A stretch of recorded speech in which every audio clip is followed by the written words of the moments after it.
সরকারকে ফিলিস্তিনে মজলুস জনতার পক্ষে লড়াই করার জন্য যোদ্ধাদের তালিকা করতে হবে। তালিকা তৈরি করে তাদেরকে বিশ্ব সন্ত্রাসী ইহুদি ইসরায়েলের বিরুদ্ধে লড়াই করার জন্য রাষ্ট্রীয়ভাবে প্রেরণার ব্যবস্থা করতে হবে। এতে সরকার আন্তরিক না হলে জনতা স্পষ্ট ধরে নেবে এ সরকারের উপর ফিলিস্তিনের জন্য মায়া কান্না করে ভেতরে ভেতরে ইসরায়েলের পক্ষে শক্তি হিসেবে কাজ করছে। সরকার ফিলিস্তিনের পক্ষে আছে এটা দেখানোর জন্য ছাত্রলীগকে মাঠে নামিয়েছে।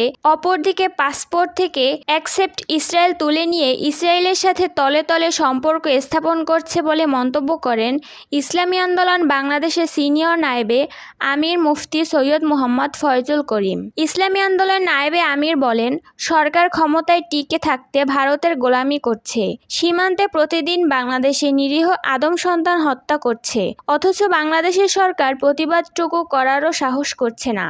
তিনি আরও বলেন, অগ্রবাদী হিন্দুরা ফরিদপুরে মধুখালীতে 2 সহোদর ভাইকে পিটিয়ে নির্মমভাবে হত্যা করার দীর্ঘ সময় পার হলেও এখনও খুনির ধরাছোঁয়ার বাইরে। অবিলম্বে খুনিদের গ্রেফতার করে দৃষ্টান্তমূলক শাস্তি দিতে ব্যর্থ হলে শীঘ্রই ফরিদপুরে বিশাল গণসমাবেশের মাধ্যমে তাদের বিরুদ্ধে শক্ত আন্দোলন গড়ে তোলা হবে। প্রধান অতিথির বক্তব্যের মুফতি ফয়জুল করিম আরও বলেন, ফিলিস্তিন একটি স্বাধীন রাষ্ট্র, বর্বর ইসরায়েল চাপিয়ে দেওয়া একটি জারজ রাষ্ট্র। মুফতি ফয়জুল করিম বলেন, ইসরায়েলি পণ্য বয়কট নয়, আমদানি বন্ধ করতে হবে। বাংলাদেশের বাজারে ইসরায়েল ও তাদের দোসর ভারতের পণ্য নিষিদ্ধ করতে হবে। তিনি আরও বলেন, দখলদার সন্ত্রাসী রাষ্ট্র ইসরায়েল শুধু আজকের নয়, বরং তারা 1947 সাল থেকে ফিলিস্তিনে মুসলমানের উপর সন্ত্রাসী কায়দায় হামলা চালিয়ে আসছে।